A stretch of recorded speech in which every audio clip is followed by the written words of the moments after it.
I am entirely biased, but I think you're the most important voice in the world. So even if I take up the entire screen, it dwarfs in comparison to your impact.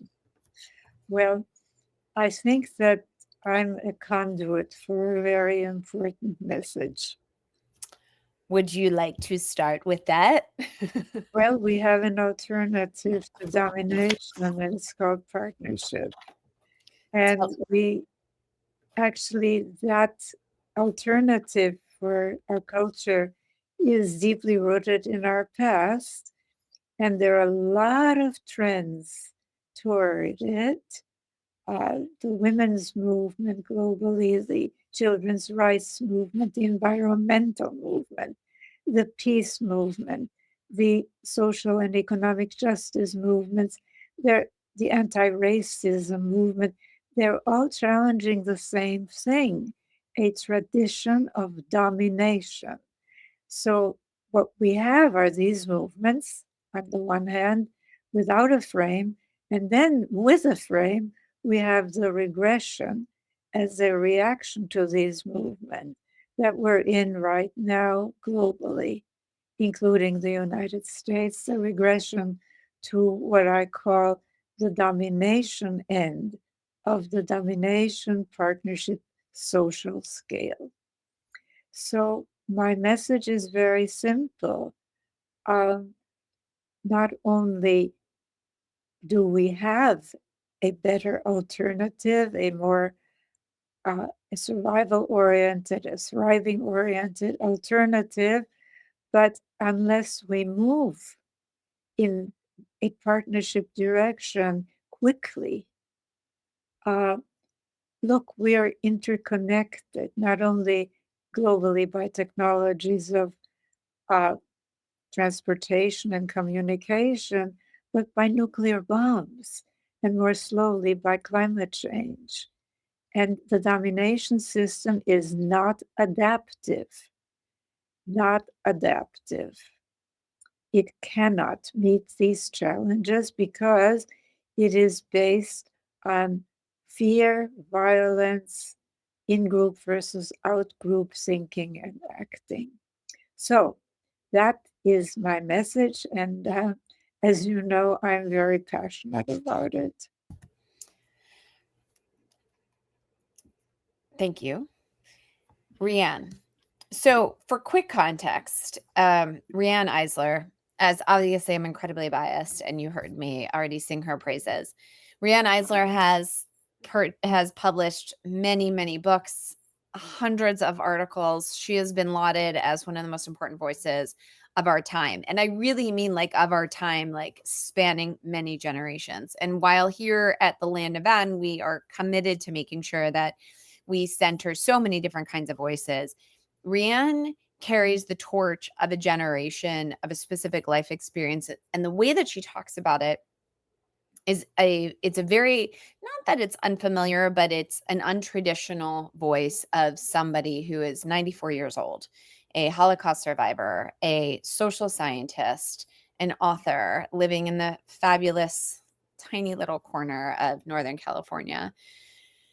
But the wisdom that she offers is something that I'm both ashamed that the world hasn't been listening to. And I also wrestle with whether or not I'm hopeful that we can heed her warning.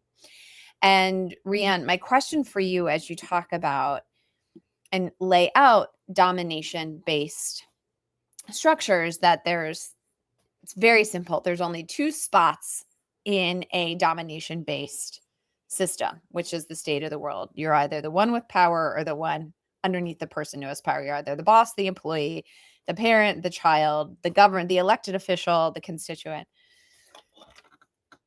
I'm at a place of feeling not hopeful with regard to what I see around the world. I'm so excited about what I saw in Nepal just this past week. I'm so excited about what I'm tracking is happening in Myanmar and happening in Nairobi, but I'm devastated about what I see happening at home. And I am curious to know, as a Holocaust survivor and somebody who's seen so much, what convinces you that a shift toward partnership is still possible? Well, history convinces me of that. The much idealized past. Yes, of course, the United States has some wonderful, wonderful accomplishments. It was the first nation, really, to reject rule by kings, a tradition of domination that was supposedly divinely ordained.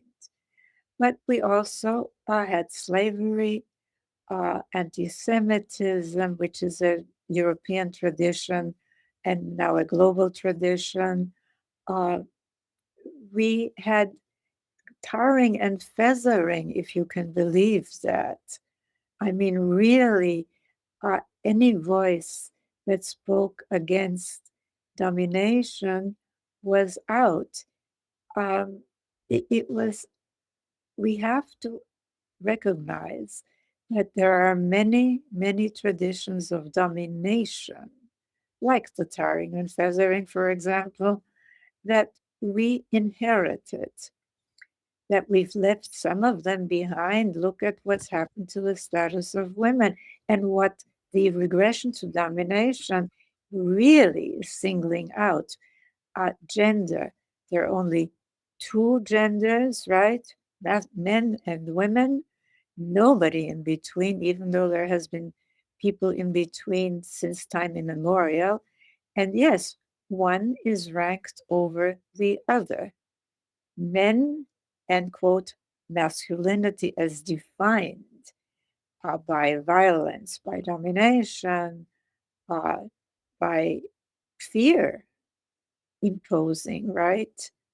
Um, is to be untapped, and anything labeled quote feminine, which is what we all value, which is caring for people starting at birth, caring for our natural environment, for our Mother Earth, which we depend upon for life.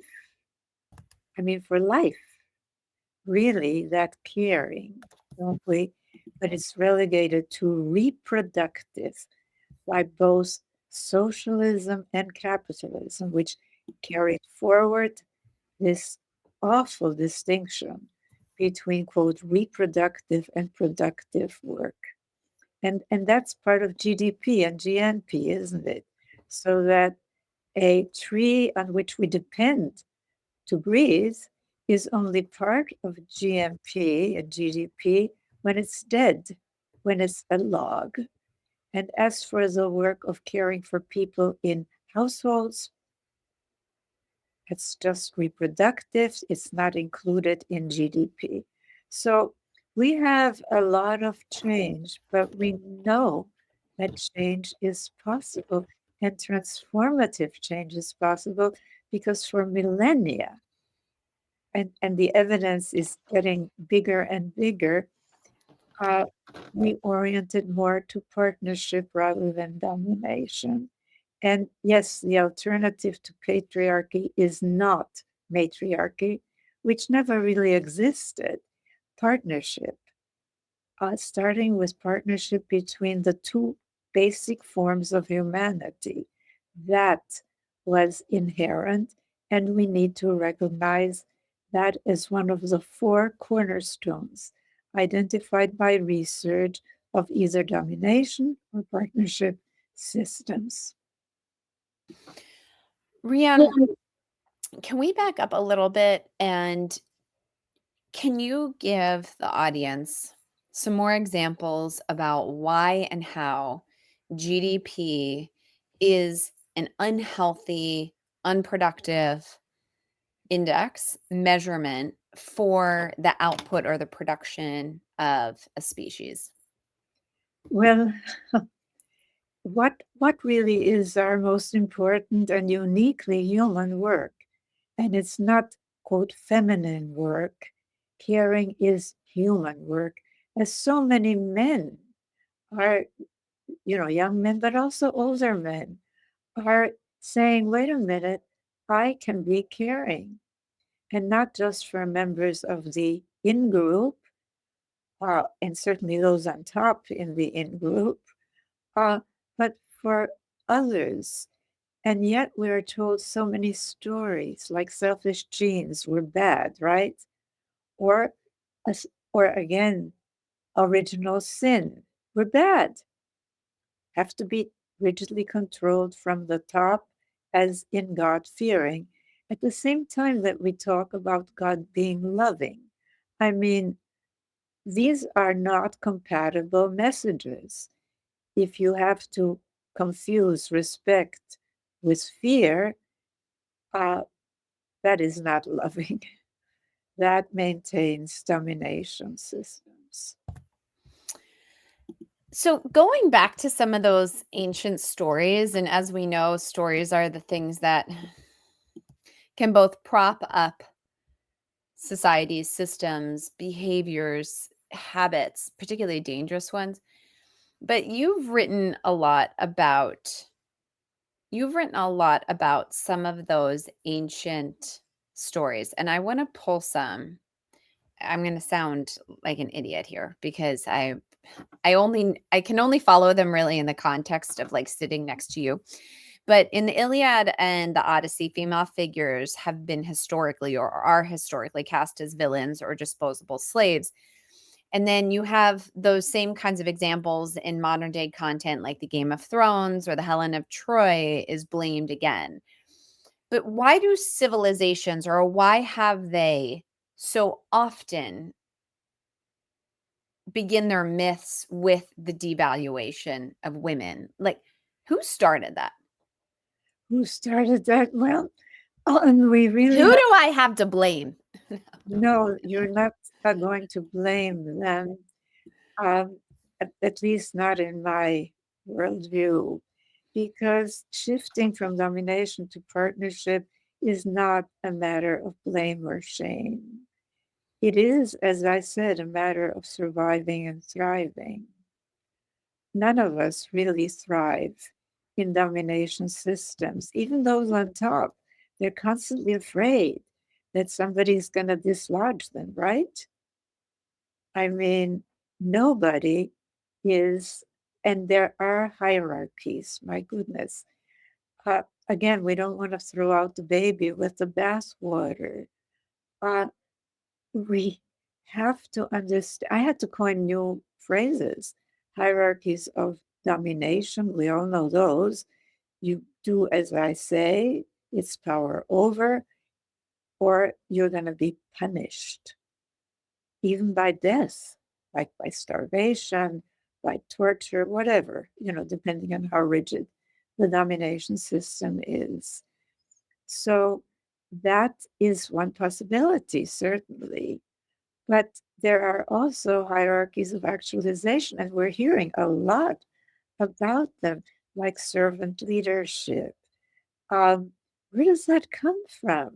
Well, it comes actually, it's very ancient because at the core of all of our scriptures, our religious scriptures, are teachings of partnership, of interconnection.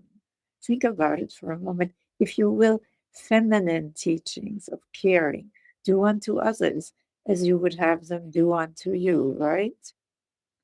I mean, that's at the core Hindu, Buddhist, Christian, Jewish, but there's also this dominator overlay that arose. But the good news, again, is that it only arose about 5 to 10,000 years ago, which is a blip Only, Rianne. I don't in evolution. most people, I mean, we're only in the year of 2025. What do you mean 5,000, 10,000 years ago? Well, because it happened in our prehistory, and it relates to uh, the, at least in Europe, there were invasions from the areas in which, if you will, the Mother Earth was not a good mother. Marginal areas were only herding rather than farming. See, there was a shift, right?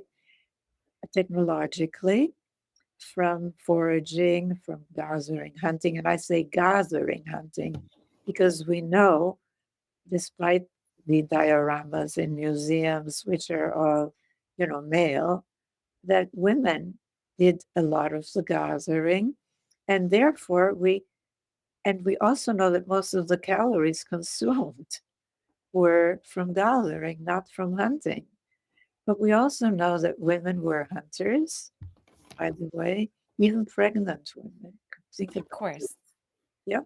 Yeah. Have you ever seen pregnant women juggle their other children? I mean, I was just surrounded by a bunch of pregnant people this past weekend who are about to pop and they're throwing their 2 and 3-year-olds over their shoulders like it's no big deal. And Yes. I also know that women don't quote, I don't know where I learned this fact, but somebody told me that women historically have better shots, have better aim than men.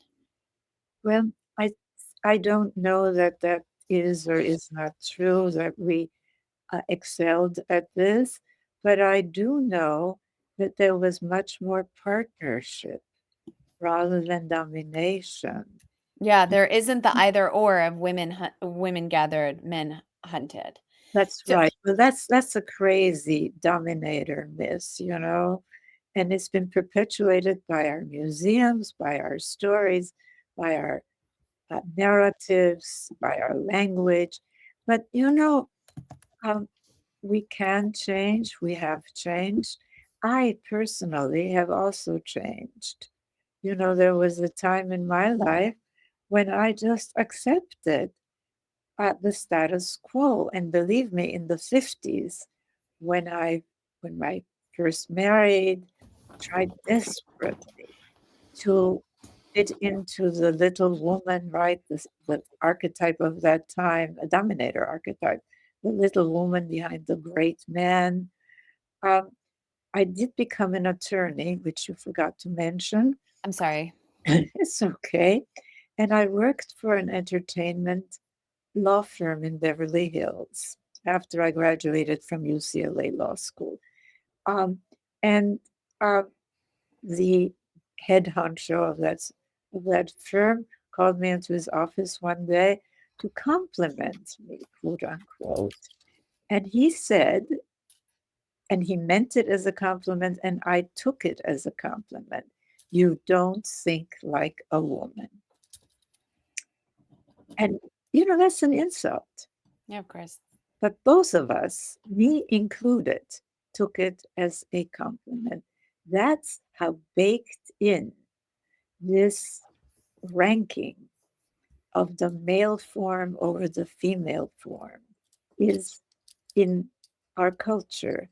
And what I then realized during the late 60s, early 70s, uh, when all these women, at least in the West, woke up, that what I had thought were my individual problems, I couldn't fit in somehow, were actually social problems Right. that I shared with all of these women. And that was a big aha for me.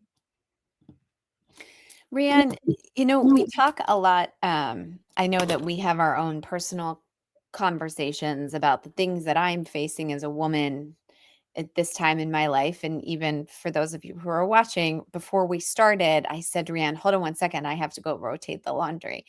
And like there's still these very like traditional laborious tasks that are faced. But one of the and this is where I go back to like, Riane, how are you hopeful?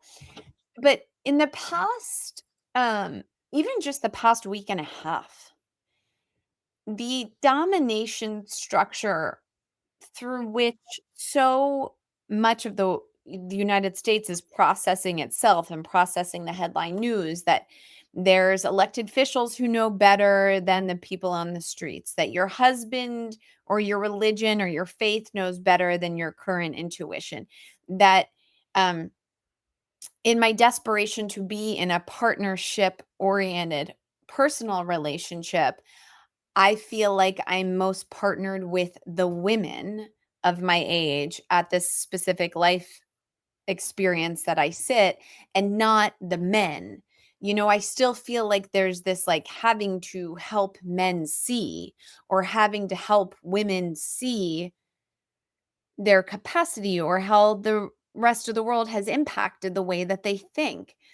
And so I think about the 60s and the movement around the Equal Rights Amendment, and even like women not wanting to pass the ERA, to have women mentioned in the Constitution.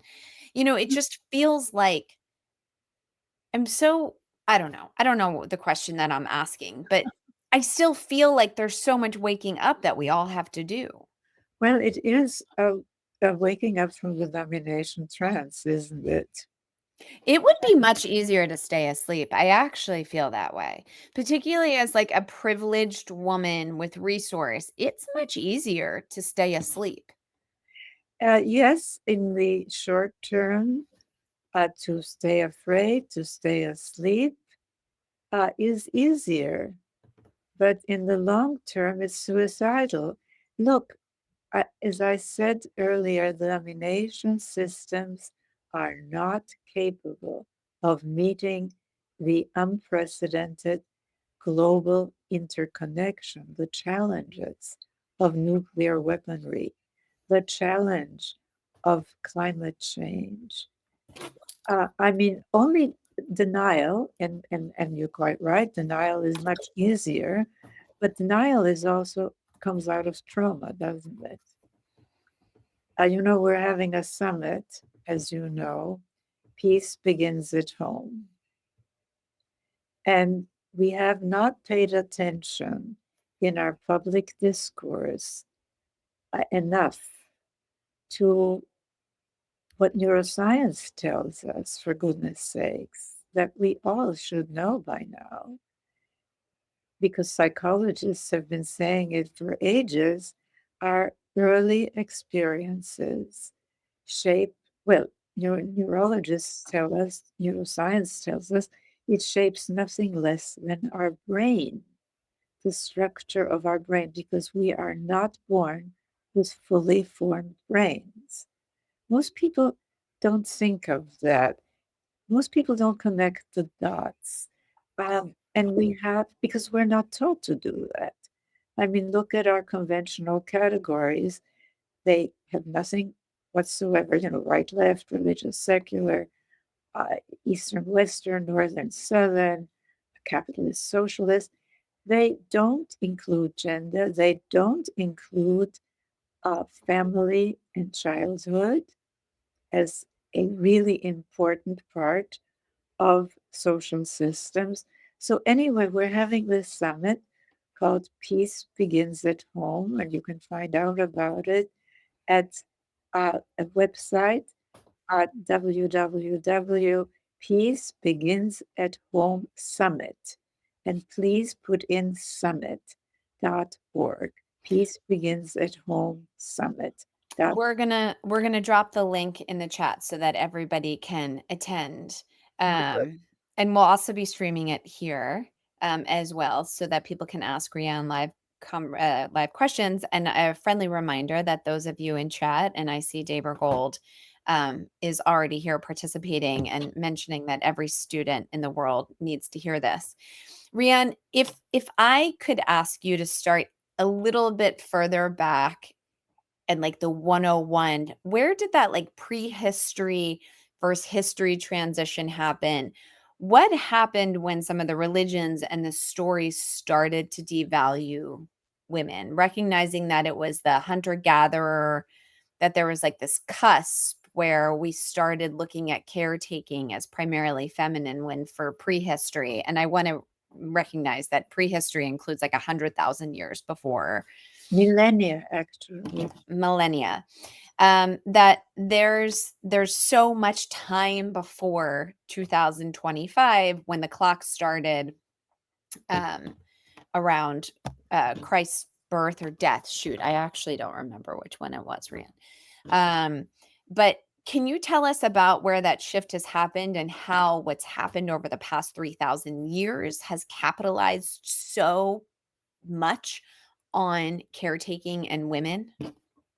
Well, before I do that, let me give you some contemporary examples of technologically advanced societies that have shifted more towards partnership. Great. The optimist in you and me being the negative one that's constantly like, where did we mess up? And look at Ireland. Almost overnight, it shifted from a rigid hierarchies of domination. Uh, Dominator values, dominator myths and stories to partnership. Now, it's true uh, that one of the people that I work with, Melanie Lynch, who did her story, who worked with the uh, crew who did this wonderful cartoon inspired by my work that is vying for an Oscar now. What, Um, excuse me? Wait, what is this?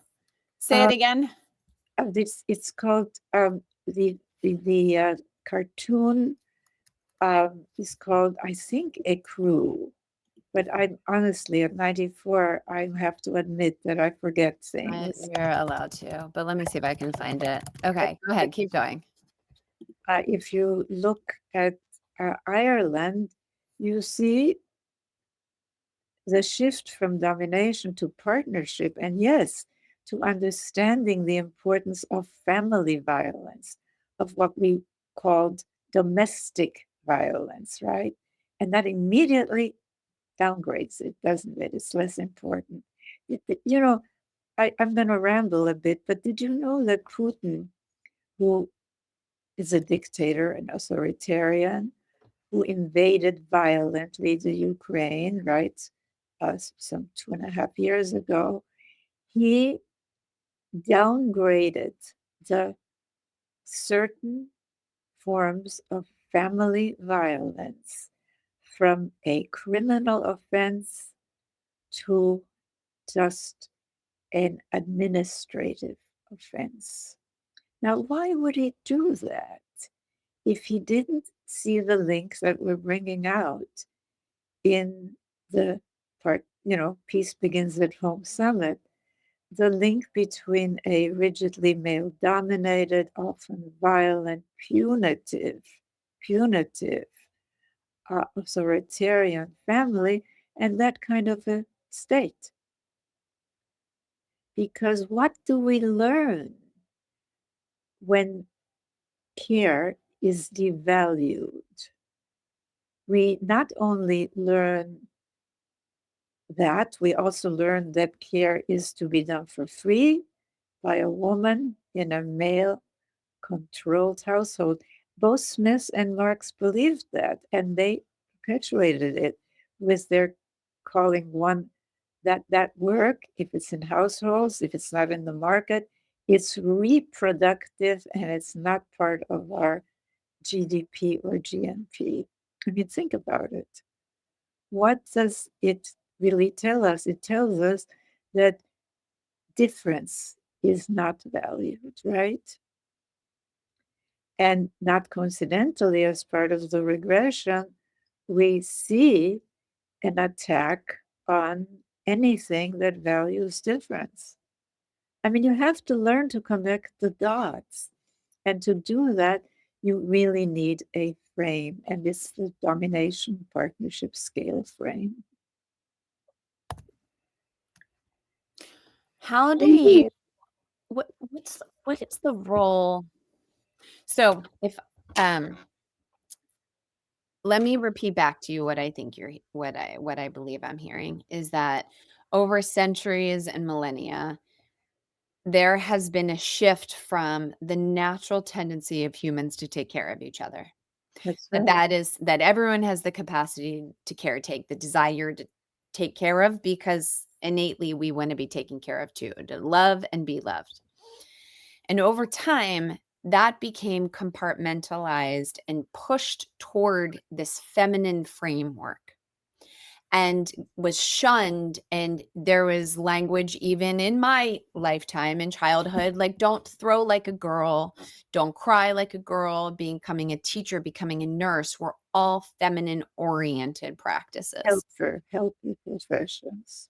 the helper professions, and were a planned C, D, E, or F career versus one that theoretically could be incredibly rewarding.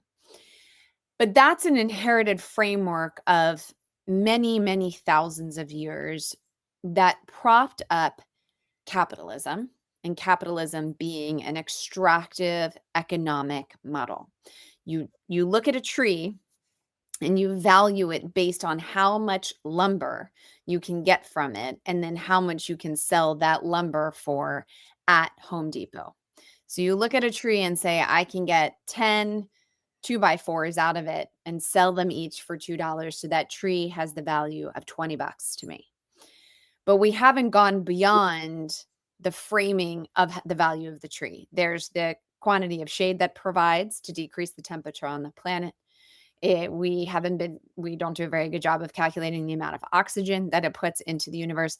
And dare I even suggest that there's something very, very important about what one gets from hugging a tree or even just spending time in forests. And that kind of demographic of people is like compartmentalized to the woo-woo-ness. But there's this sense of we only value something by the way that we can extract it. It's the same thing from a human being. We're only interested in the amount of socks somebody can sew, how many hours they can babysit our kid.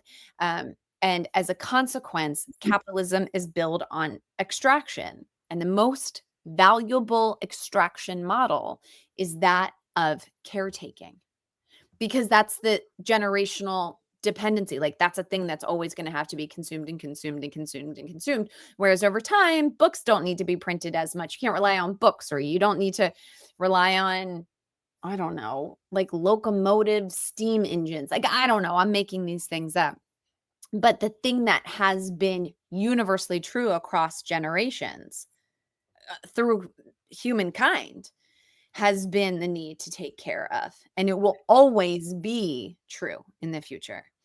And so if that's the thing that's the most valuable and we don't want to pay for it, let's make it feminine and let's make men not want to do those things, or let's start branding it as if a man wants to do it, they're not really a man.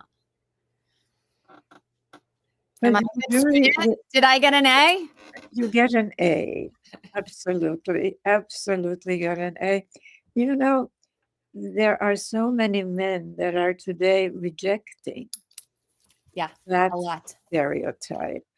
I think so too. Men as well as women who have internalized this is not a matter of women against men or men against women.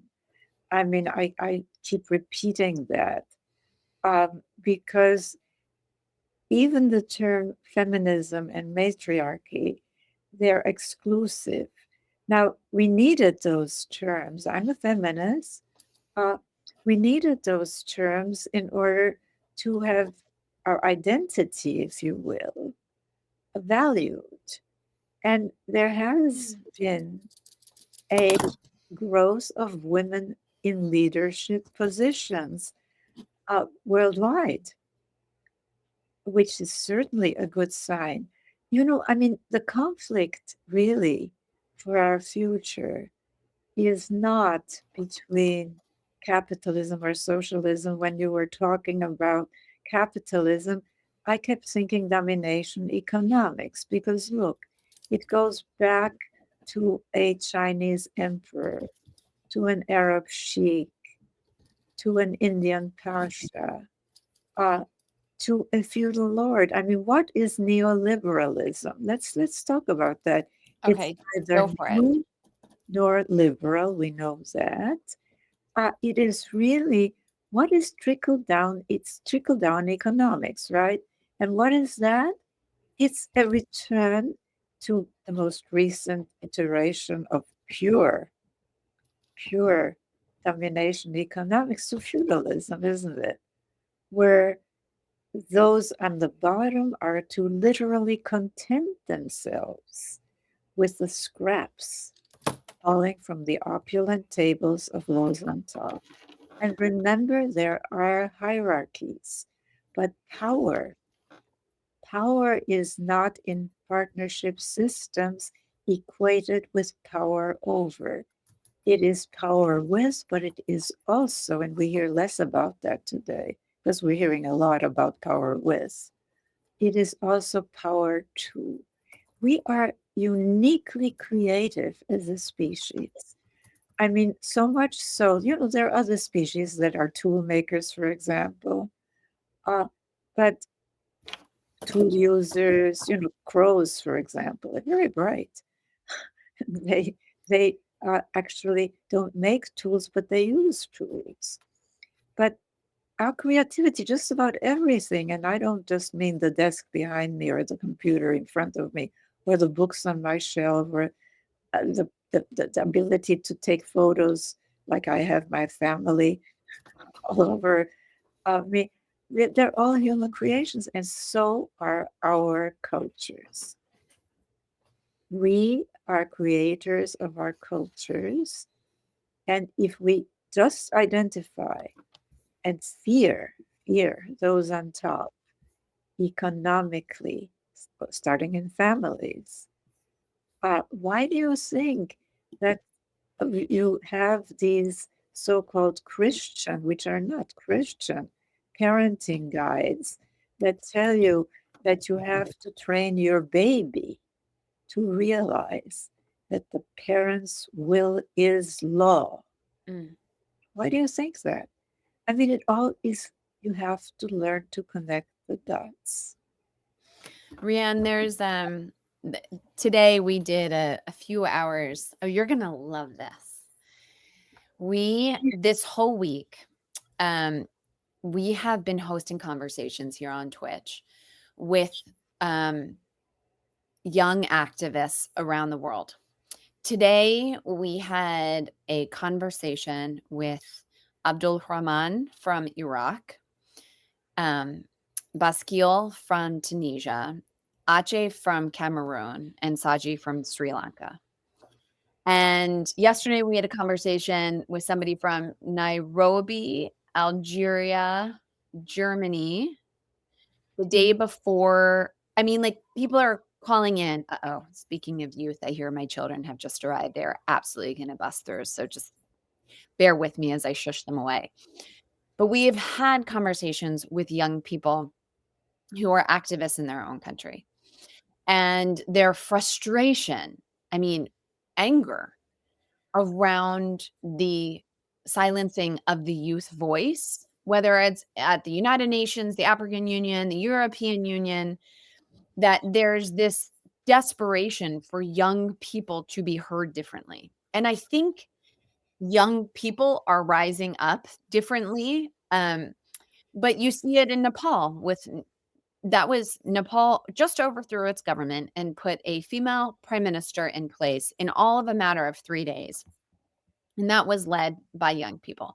The revolution in Myanmar and in Nairobi, that's all being led by young people. And they don't feel like they have a voice in making any decisions on their behalf, largely because the older people who now have positions of power have been raised to believe that young people don't know. And so we were talking today about how are we going to help ourselves, the Iraqi activists, the Tunisian activists, the American, the Sri Lankan activists. How are we going to remember when we are in positions of power, or how are we going to forget what we learned that young people don't know? This is so important because, look, just putting a different group on the top does not change the system. You saw that in the former Soviet Union, which really, uh, Lake Baikal, remember the terrible nuclear accident, quote unquote. I mean, caring for nature was not part of them. And did you ever look at the Politburo? All males. I mean, there were women in the lower ranks with positions of some leadership, but not in the top, not in the top. So let's understand that what we need is to shift from domination to partnership. And that it's like really building the airplane while we're flying it, isn't it? And so, one thing that young people have to remember is that the aim of this is not for them to be on top, Right.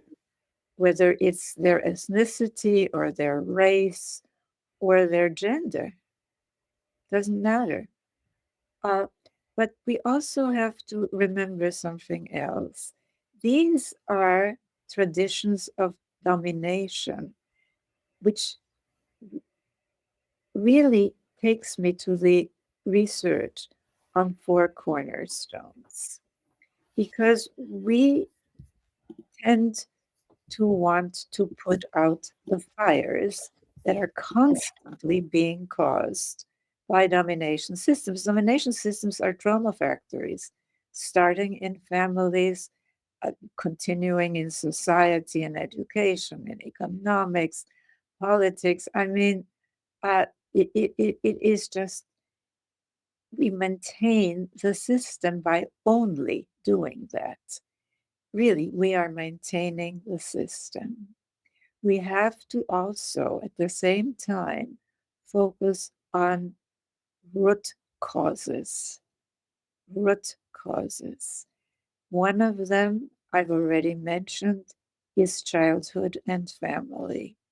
And everything I've mentioned about neuroscience showing that our very brains, and with this, how people tend to think and feel and act, including how they vote, is very much connected with their childhood in either a domination, highly punitive, often violent family. I mean, one of the things we're bringing out in this summit is that the United Nations uh, has found that no less than two-thirds, if not more, children globally live in unsafe homes, the place that should be the safest. Isn't that something? Because they're afraid. They're afraid of punishment and they're afraid of violence. The second is gender. If you think this is just a quote women's issue, you have internalized the dominator propaganda that this is God's will or whatever, you know. And it isn't that. It is a primary social, economic, and family organizing principle. And Riane, keep going. I'm trying to pull up the four cornerstones model, and I'm not entirely sure how to do it. So you just keep talking while I try to figure this out, okay? well, economics is the fourth cornerstone. And it's not this whole argument between capitalism and socialism, it's a distraction because both Marx and Smith made this spurious distinction carried forward by GDP and GNP of just only, reproductive work, which is not to be rewarded, and quote, productive work. And there are the four cornerstones. So, family and childhood.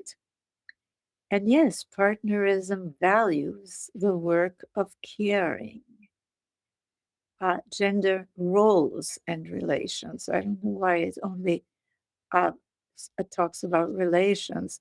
Partnership values all people, regardless of gender or other differences.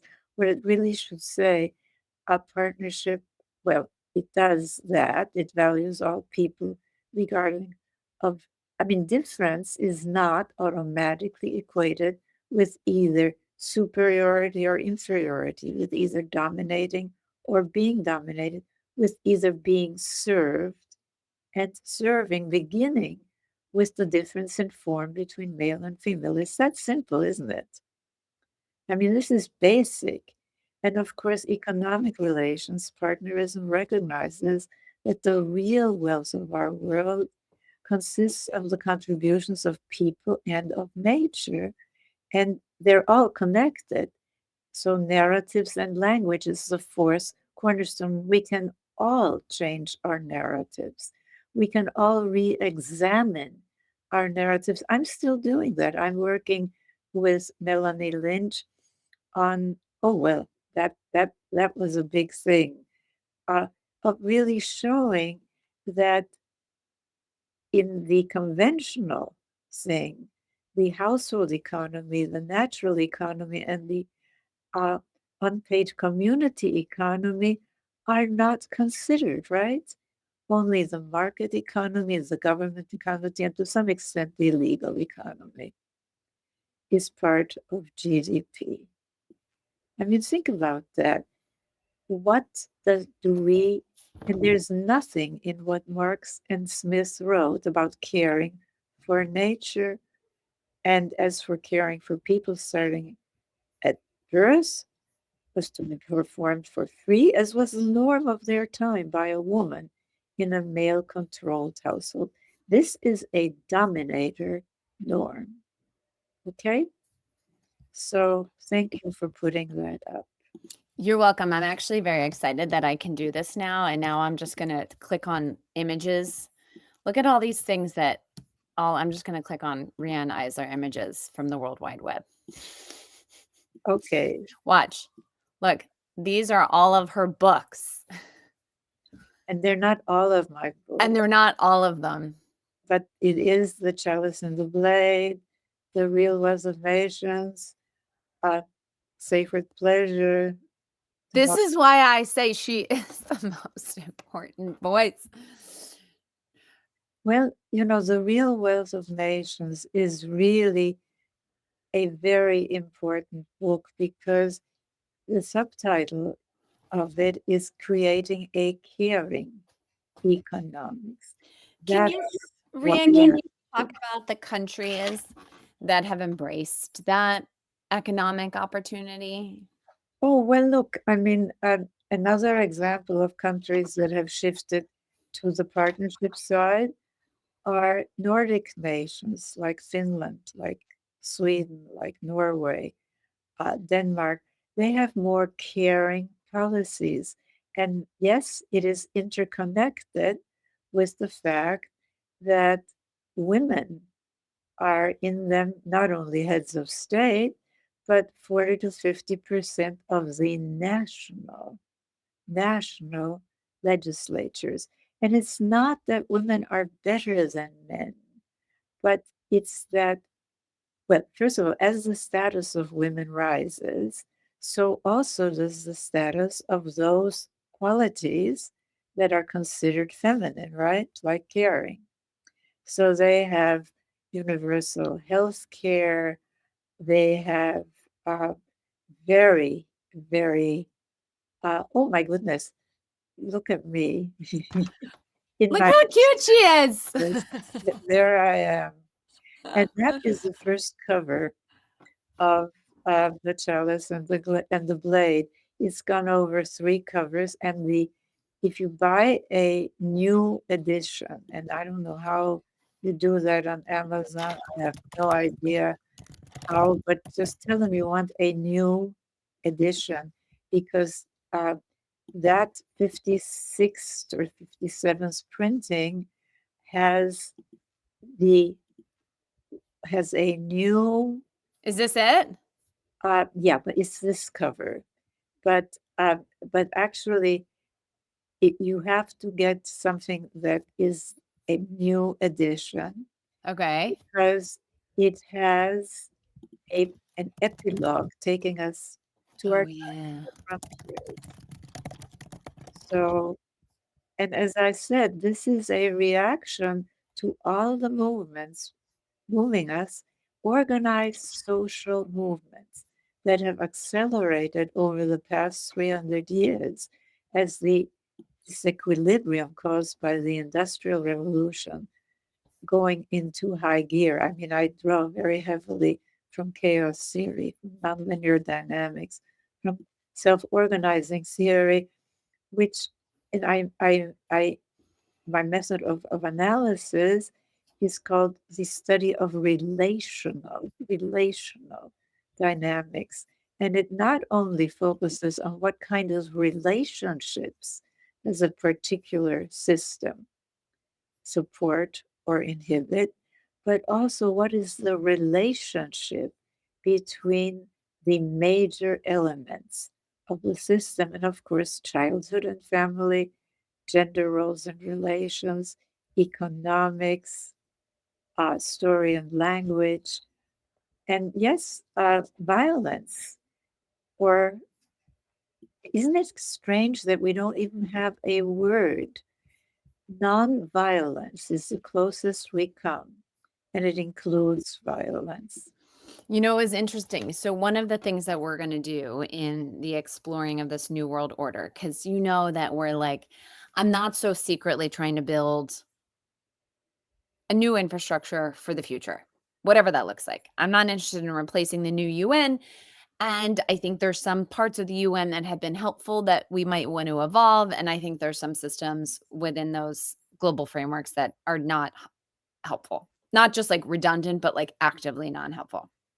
And on today's call with she is a Tunisian woman who is studying the definition of peace and security in the Mediterranean, specifically looking at Tunisians, Libyans, Syrians.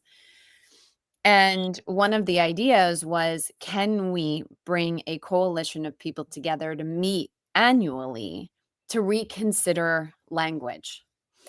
Because the language in a lot of the conventions and declarations of the United Nations are very colonized. And she gave me an example that gave me a little bit of whiplash. And I'm very curious to hear your thoughts.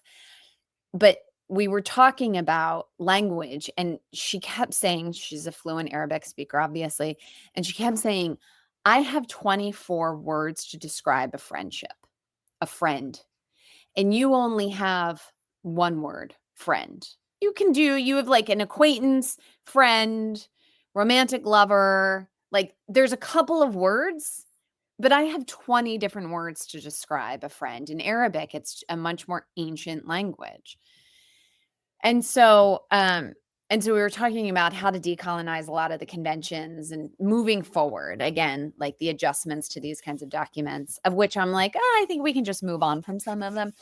But she gave me the example of the word empowerment, and how to say to empower women is to suggest that women never lived or existed in their own power to begin with. In the same way that when we don't reference slaves or slavery anymore. We reference people who were enslaved or enslavement. The idea that we have to give women the power they've always had back by not saying we'll re-give you your power, but sort of to like step out of the way. And I don't know, that's the best I can do. But it was just very interesting to think about our inability to describe ourselves, our relationships, our emotions, our relationship to each other, because we are using such limited language. And you have said yourself, like one of the things that you were so pioneering around was just coining phrases. Mhm. Well, I think that language will have to be a slower process than transforming consciousness, because there's so much to do with language. You know, I tried to study Esperanto, which was to be a universal language, and then I realized that nobody spoke it. So what Wait, was what was it called? Esperanto? Esperanto? What do you S? Esperanto. What's the story behind Esperanto? The story behind Esperanto was the impulse towards a universal language. But you see, it was premature, number one. And no, that's not, Oh, okay. it. Okay. Keep going. I'll find it. Esperanto.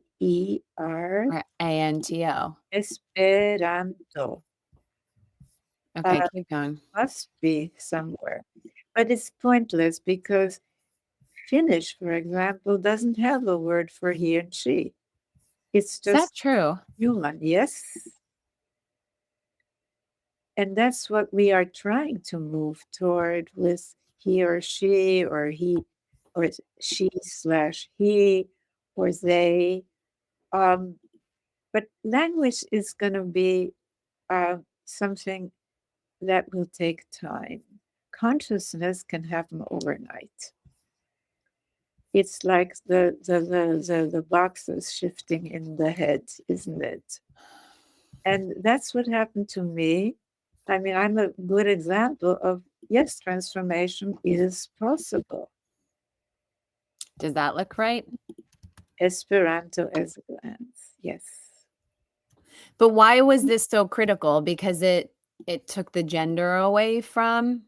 No, Esperanto really, I don't know because I didn't have that consciousness at the time. Oh. I just had the impulse to learn a language that would be universal. So I really don't know whether it was or wasn't. And I think that, as I said, I think it was premature because we didn't have the consciousness that many of us have today about gender being a central organizing principle for family, for society, for economics, for education. I mean, look, gender studies are still marginalized, aren't they? Yeah. And they only started about 60 years ago. Uh, but I mean, you know, a historian of science, David Noble, wrote a book about the origins of Western science, modern science, and he called the book A World Without Women. And indeed, it had its origins in a clerical, monastic, misogynistic culture. Somebody wrote a wonderful book called Who Cooked Adam Smith's Supper, which I think is a wonderful title. Uh, but the point of it is, yeah, that is the Christian clerical culture of Western science. And why that book hasn't gotten more attention, I don't really know. And it was also, by the way, a world without children, if you think of it, um, where the feminine was to be serving men, cooking for them, cleaning for them, right? That was it. That's what women were good at. That's what women were for, to care for men.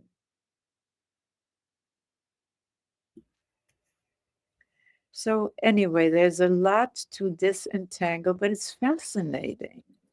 I love it. Now, Riane, hold on. Now that I'm an expert on dropping images, what comes to mind when I drop this image? Hold on. I don't know. Let's Hold see on. what you're going to drop. Okay, hold on.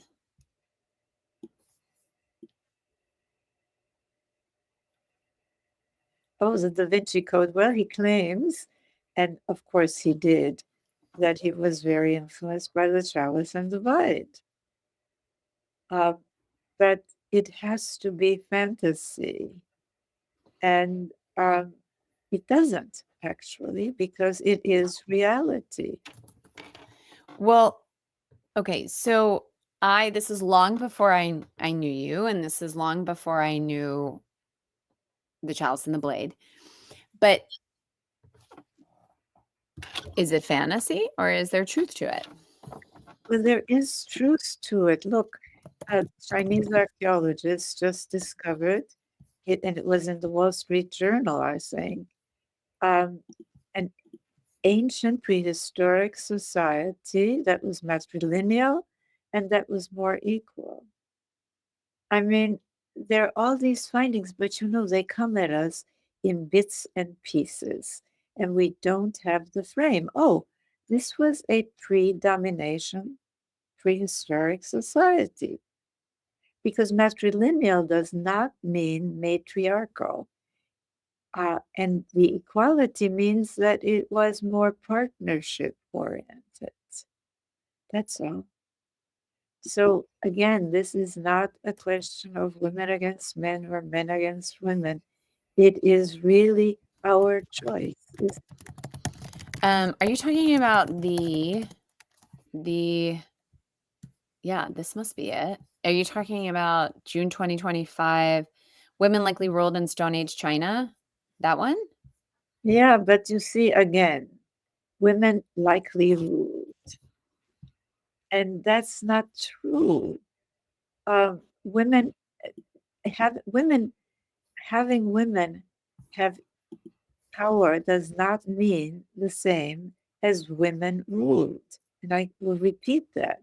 Yeah, it's so interesting that it's constantly framed as domination one over the other. That's right.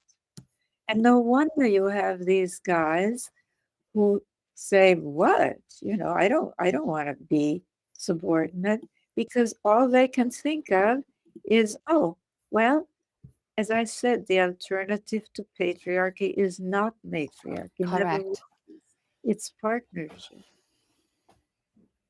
And it doesn't have to be perfect, but the norms we're talking about, the stories, the language, the families, how gender roles and relations, and how economic activity is or is not rewarded.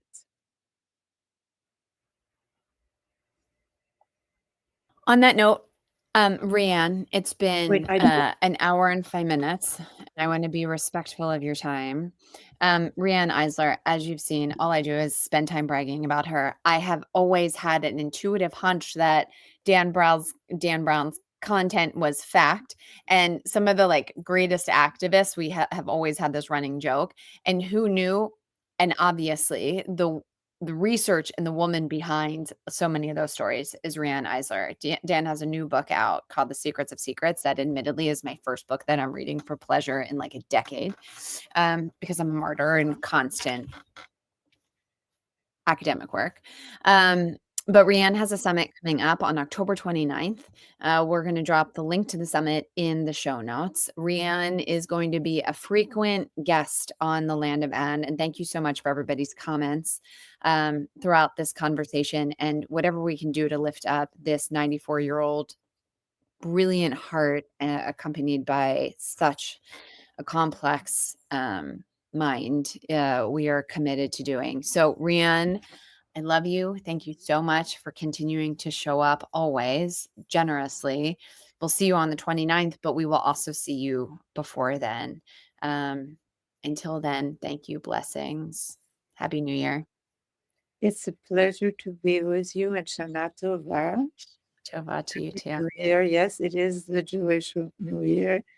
And I have to say that my first jolt, and it was a traumatic one, was in Vienna, where I was born, where suddenly my parents and we became hunted with license to kill, leading to what we all know as the Holocaust. Um, and it led me to the questions that really animate my work. Does it have to be this way when we humans have so much capacity for caring, for sensitivity?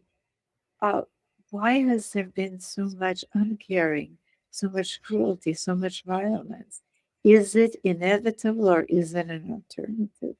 And it is the search for this alternative that led me to develop this whole systems research. And the methodology I call the study of relational dynamics. And it does take into account family and childhood, gender, of course, economics, of course, story and language. Uh, and yes, violence, fear, abuse is built into domination systems because how else? I mean, think about it.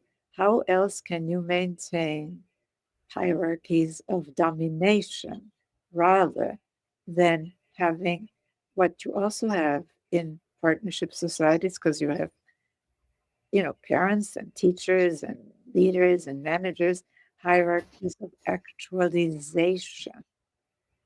Big difference. So on our next in our next conversation with Riane, we're gonna look at the relational methodology and hierarchies of actualization, and we're also going to geek out on Kettle-Huyak and some of the other prehistorical conclusions that she's drawn, because I think those are equally as sexy.